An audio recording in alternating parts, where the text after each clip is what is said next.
that the God of Israel is alive and well on his throne. He's taking care of his chosen people, the Jewish people.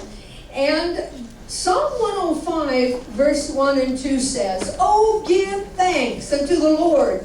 Call upon his name and make known his deeds," okay, among the people. Sing to him and sing praises unto him and talk about his wondrous works. And that's what I'm here to do today for the next half hour or so that we are with you. It was July 22, 2.5 months ago. That's when the conflict began. Hamas, which by the way in Hebrew means violence, basically attacked Israel, and Israel had to go in and protect her people. Now you all pray for Israel. You know about Israel and how important Israel is to the church and to the Lord. So I don't have to get into that. But on the 22nd of July, Operation Protective Shield, one of the commanders of one of the Israeli army bases called CFI. You see, we have a department that reaches out to the soldiers, reaches out to the guardians of Israel, because they're the ones who are in harm's way. They're young men, just young boys, sometimes out of college or out of high school. They're entering the army and they have to go into harm's way.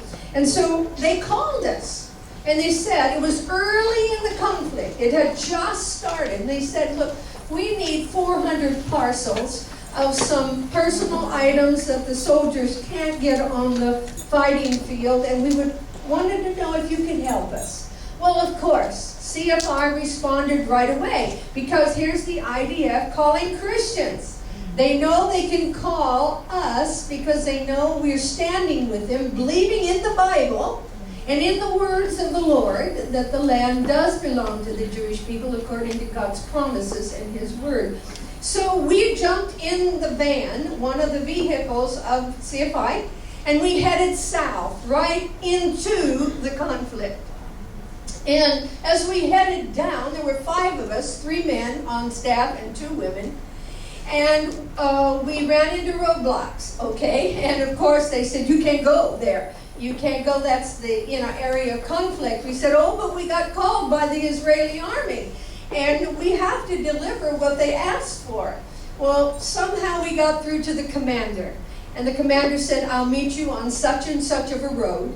So we drove down a little dirt road off of the beaten path onto, and they took us further, the conflict, right behind the front lines. And there we were with the rockets flying over us, and the helicopters stirring up dust, and we could barely see one another, and the soldiers were covered with dust, and we heard the iron domes. And you know what? It was the greatest peace I think I've ever had in my life. I have to pray hard when I get on my airplanes to fly, but not there. It was the greatest peace. I knew we were to be where we were, helping God's people at the time they needed help. And the peace engulfed every one of us. We drove up, and the soldiers who were waiting in line to be called to the front all came around us and wondered what we were doing there. And we said, well, your commanders asked for some items for you. Oh, they were so grateful. We ended up staying 2 or 3 hours, praying, looking at the Bible, talking about God and how he is with his people. These people, they said, we're all one. We believe in the same God. This is true. Now, not all of Israel has seen the Lord yet, but that's coming in the future. And believe me, if I had time to tell you, I could give you all the signs of further progression of how that is happening. But I must get on because I don't have a lot of time. It started in June. There were 3 young Israeli boys, teenagers, who were kidnapped by Hamas. And remember, in Hebrew, in the Bible, Hamas, the word violence is Hamas. Did that just come up? Oh, that's my PowerPoint. These 3 young, precious boys were kidnapped. And of course, the whole nation of Israel went to prayer. And they called the Jewish people around the world and Christians all over the world. in every continent we're praying, God, bring back our boys. Well, God answered in quite a way. You know what happened is, in the end, the kidnapping of the 3 boys ended up, I don't know if you can understand this, they gave their lives, but it was a blessing. Why? Because with the kidnapping of the 3 boys, and then subsequently we heard they had been murdered. The Israeli army began to go after the Hamas terrorists. The Hamas terrorists responded by sending rockets over to southern Israel. But while the soldiers were searching for the boys, before they found they had been murdered, they located and uncovered a plan that had been in the making for 6 years with Hamas. On September 24th, the first day of Rosh Hashanah, the new year, a massive violent attack was planned on hundreds, if not thousands, of Israelis, innocent ones. And what did the Israeli army find? Hundreds of underground tunnels that had been formed and made under the ground, way into some villages and communities. Some of the little children and even some parents had heard for months, if not years, they thought they heard noises at night. Can you imagine waking up one night in the middle of your sleep and all of a sudden the floor opens up? Well, that's what was going to happen. And because of the 3 boys who were taken, the Israeli army uncovered all these terror tunnels. And they went in a ground invasion or incursion into the Gaza, blew up many of these terror tunnels, which saved thousands of lives.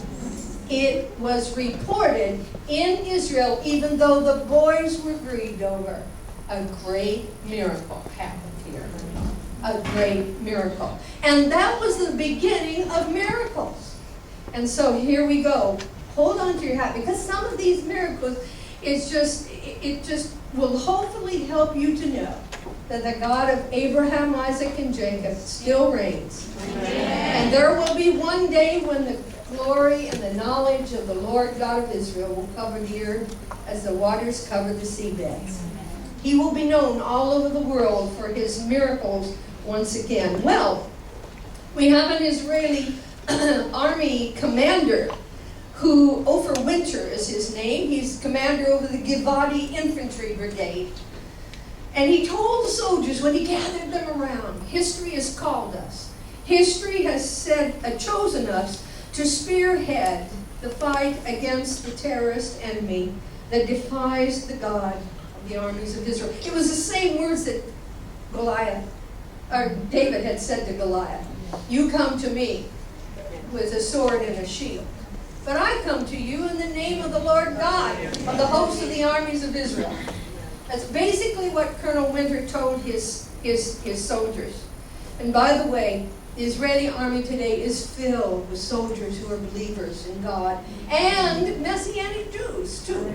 Okay? So there's many, many more than we ever had before. They began to distribute the Psalms, the Bible, the books to the soldiers. The soldiers began to pray. The soldiers were photographed on top of their tanks, praying to God, arms lifted to God. And there was much faith that was sparked during this last Gaza conflict. This is interesting.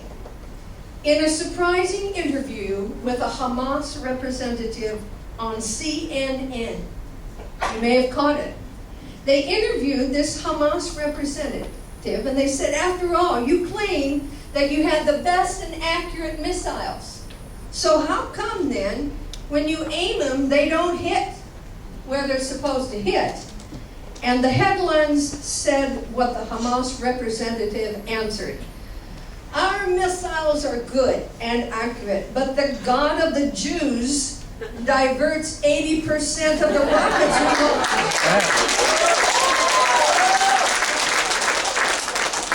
They end up in uninhabited areas, and the remaining 20% are intercepted by the Iron Dome, which is a God-given thing to Israel. Well, that story went viral. And the headlines were hourly miracles that kept Israel safe. And then there was, at one point, reported that more than 100 rockets exploded right in Gaza before they ever got launched.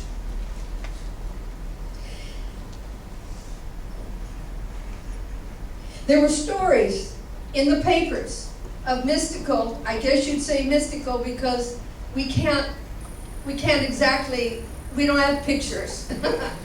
But there were stories in the newspapers of like angelic beings almost visiting the soldiers and telling them while they were on duty, warning them not to enter into that booby-trapped house. For some reason, the soldiers knew we're not to go in there.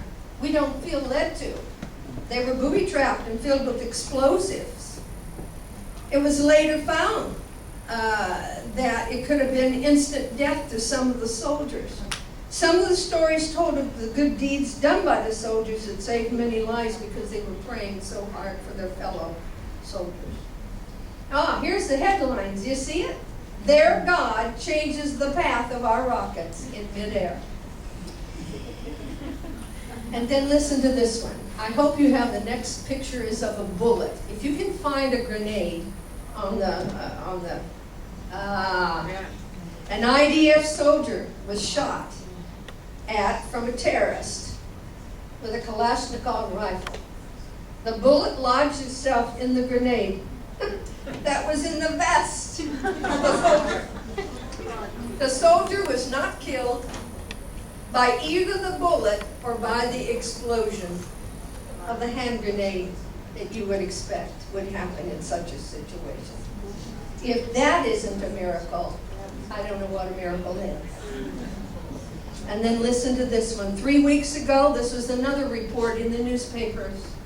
A group of residents came from Bnei Brak, which is a religious Jewish neighborhood, to a harvest wheat field. They were planning on harvesting the wheat and drying the wheat and storing it for the winter because they had to make matzah for Passover in the springtime. A great miracle occurred thanks to this year's wheat harvest. Now this year we're into now the Shemitah year when the land lays at rest, okay? So they wanted to harvest for 2 years, okay? The article says, we searched the whole country looking for wheat, which was sown late in the season and needed rain. At Kibbutz Sufa, next to the Gaza border, we found an entire field sown in mid-January, which was considered very unusual. 2,000 acres of green wheat, which was just right. We harvested the wheat.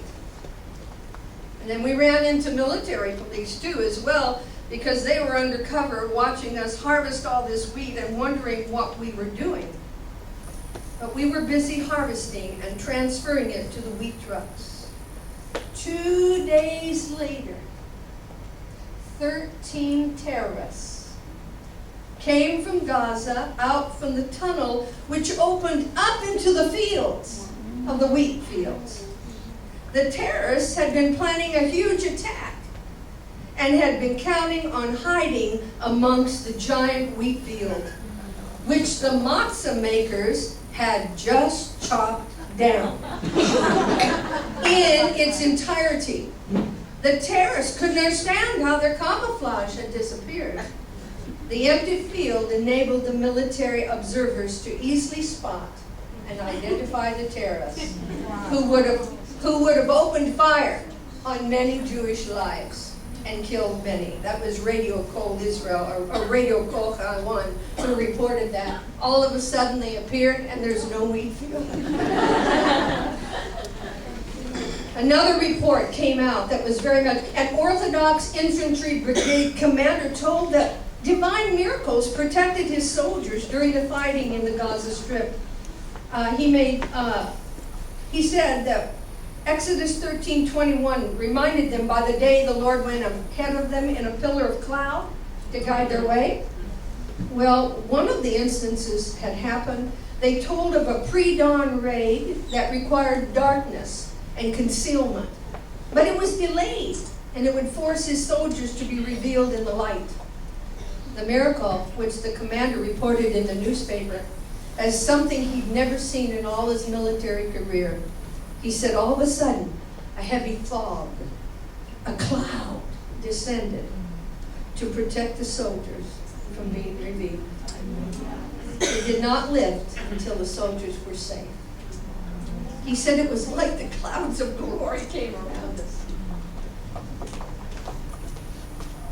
Another miracle. You know, the word miracle in Hebrew is nes, or nesim. This picture here shows Israelis as we had rockets flying all over. Of course, these are people protecting little children from the Hamas terrorists. But a missile, which the Hamas terrorists had launched, was on its way from Gaza, heading straight to Tel Aviv. Tel Aviv is a major metropolis city on the Mediterranean. There was a 45-story office building, very large mall, train station across the street. Well, Iron Dome missile number 1 misses the target. A rocket was headed. Iron Dome number 2 missed the target. Iron Dome number 3 misses the target. 4 seconds to impact.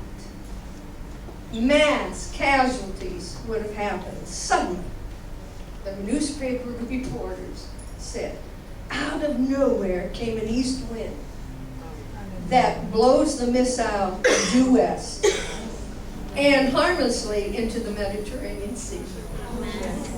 Israeli soldiers scream, Yesh Elohim, there is a God watching over us.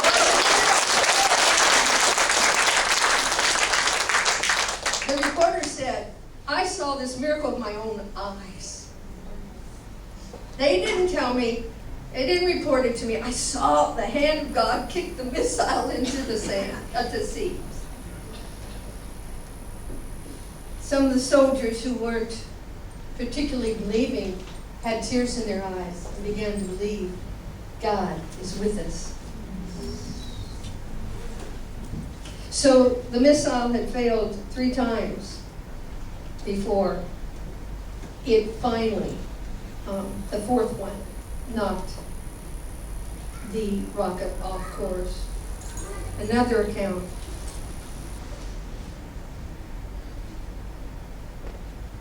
This is a different account of the same story. Israel's Iron Dome, a God-given miracle. The Iron Dome is a godsend that has saved many Israeli lives. God gave the intelligence and the wisdom to know how to build that. Some have said they take it as a testimony to a merciful and living God, and second of all, to a merciful and loving God who helped us, the Israelis, develop the Iron Dome. That was reported on Christian Broadcasting News by Chris Mitchell.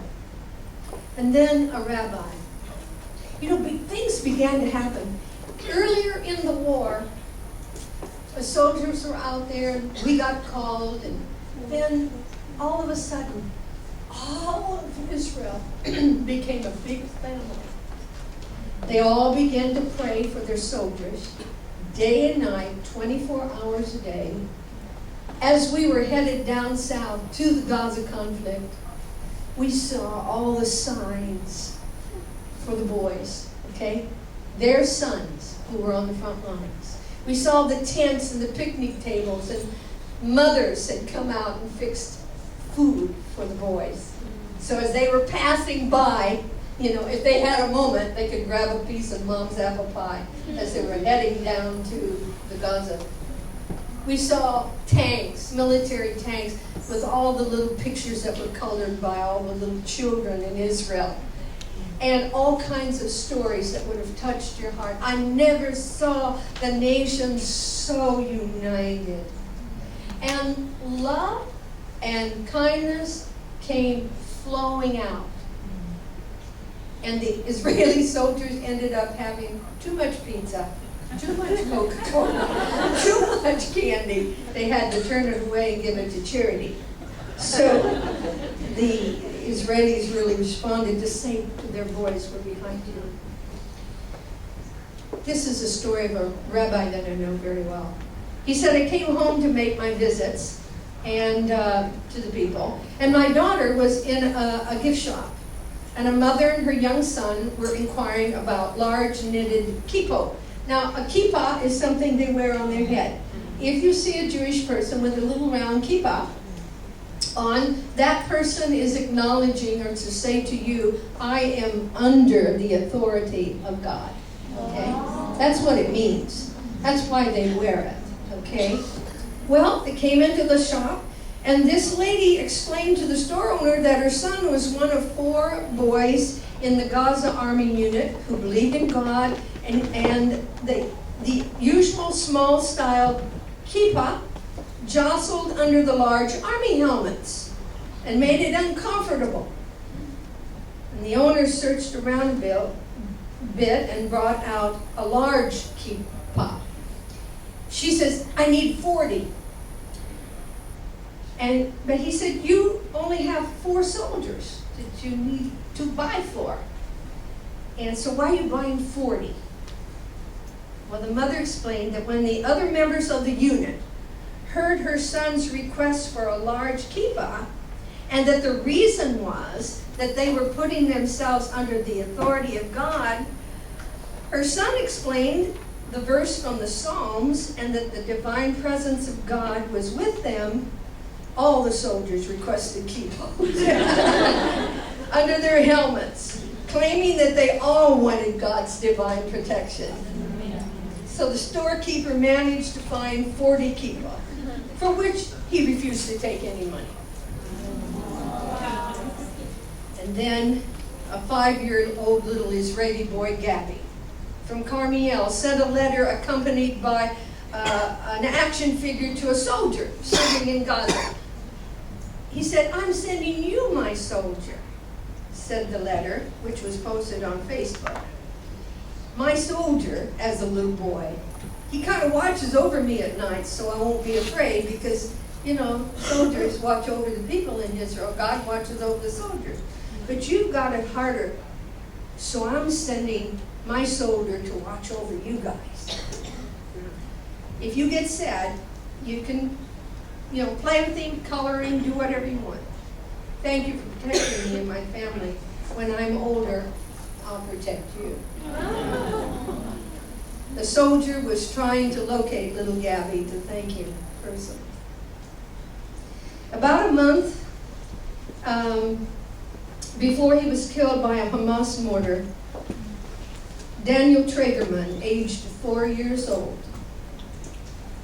sent an Israeli soldier a get well letter and wishing him speedy recovery.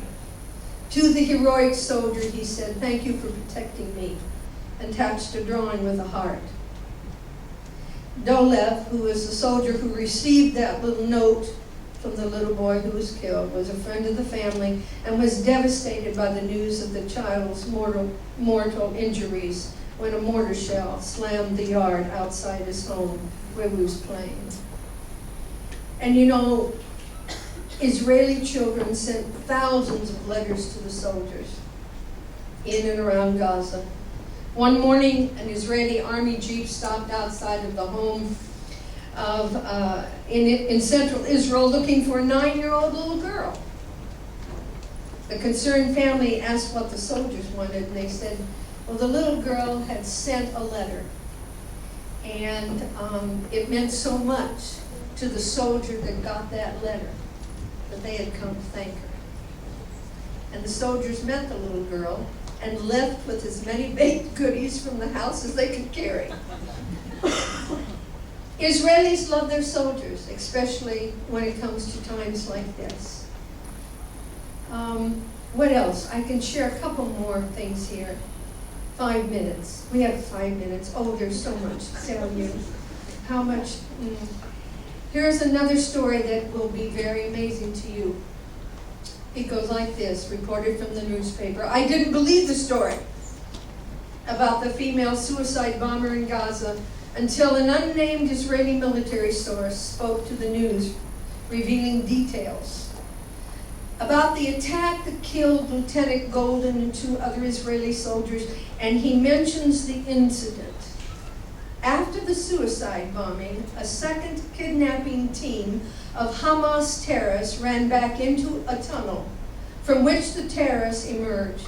Israeli intelligence intercepted a conversation between the kidnappers and the Hamas officials at an Islamic university regarding the hiding place of the kidnappers.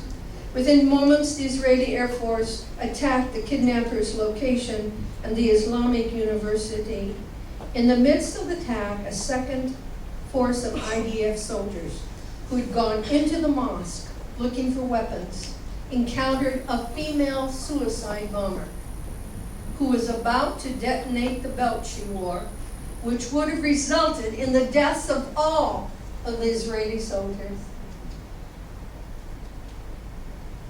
One of the soldiers instinctively recited the opening words of the holiest Jewish prayer. Shema Israel, Adonai Eloheinu, Adonai Echad. Hear, O Israel, the Lord our God is one God. And all of a sudden, the female suicide bomber hesitated and began to tremble, giving the soldiers a chance to grab her and disable the device. The soldiers then took her prisoner, and after investigating, found out that this female suicide bomber's mother was Jewish, who had married a Palestinian, and after the wedding was smuggled against her will into Gaza, and there she lived a life filled with abuse and humiliation, and was basically a captive. In addition to the female suicide bomber, she had 2 smaller children. But an armored force went in and rescued her 2 small children. You see, the story is reminiscent of Rabbi Eliezer Silver. Hear this whole thing to the end. Who rescued Jewish children in Europe who had been hidden during the Holocaust in Catholic orphanages and monasteries. The children, raised Catholics, no longer knew they were Jewish. And there were times that the local priest denied harboring any Jewish children. So how did Rabbi Silver discover the Jewish children? Dressed as a U.S. Army officer, he would visit the children during bedtime and loudly proclaim, Shema Israel, Adonai Eloheinu, Adonai Echad. Hear, O Israel, the Lord your God is one God. And many children burst into tears and cried, Mommy, in the various languages they spoke. Mommy. The Shema, which their mothers had said to them each night, was so deeply ingrained inside their little heads and hearts that it was easy for the chaplain to identify the Jewish children. The Shema saved, God used that prayer to save 3 Israeli soldiers. Those Israeli soldiers, and rescued their lives, because when the suicide bomber heard that prayer, it startled her. It woke her up. It had been buried by years of abuse. So that was really reported. And a couple more real quick things. Give me just a moment. The Soroka Hospital in south of Beersheba reported from the hospital that on August 5, that was Tisha B'Av, the day of the destruction of the temple, 67 babies were born. One day. 64 soldiers fell in the war. of Gaza, plus the 3 boys. The Lord Jesus is coming soon. We're going to talk about that. You can't have the second coming of Jesus without Israel, because he's coming home to his people, and he will rule and reign from Jerusalem. There's a kingdom that's going to be established, and we're a part of that. And Israel is a part of us, and we're a part of Israel. Just always remember, I'll bless those who bless my people. And come and visit us. Seeing Israel is believing. And don't be afraid to come. Just come. Because Israel is... There is no greater now, after 25 years, friend of Israel than they know than their Christian friends. Ministers like ourselves, who've been there for 20 years, 25 years, we worked hard to try to show them that we're repentant for the past. That we don't want to be like the 2,000 years. We want to represent the one we follow in the right way. We want to undo damage that was done in his name to the Jewish people. And so, today I just wanted to bring you this report. The pastor said, tell us what's happening. So what's going to really happen is we'll have a lot more prayer for Israel having to go up. Because on our northern borders, where we had 10,000 rockets flying from Gaza, there's 100,000 up north.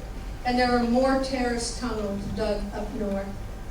So it's going to require 24-hour prayer. That's why I have posted watchmen on my walls. Oh, Jerusalem, they'll never be silent. Day or night, 24 hours a day, there are Christians praying all over the world. After the Gulf War, when we went to South Africa, I was so touched, because in bush country, there were a little tiny church, and they said, see that clock? We prayed 24 hours a day around the clock for Israel in the bushes. So no matter what age we are or who we are, we're called and we're commanded to pray for the peace of Jerusalem. It's not an option. God said pray. So let's be obedient and do that, and know that in the days ahead, it may be very difficult. But you know where the Jewish people look at what lies ahead? Instead of looking at tribulation, instead of looking at hard times that may come upon the earth, they see beyond it, and they see that we have to get through it to get to the coming kingdom where Messiah is coming. And we know that's Jesus. And their hearts are beginning to soften and open slowly, slowly, slowly, more and more to the Lord. That is being done by the Spirit of the Lord. We just want to cooperate with Him. So thank you for being so attentive. I hope the stories blessed you. They are true. Be sure and get it and send it to your friends. And always remember to continue to pray for the peace of Jerusalem. And with God's help, we'll be there representing you until we have no more breath. God bless you.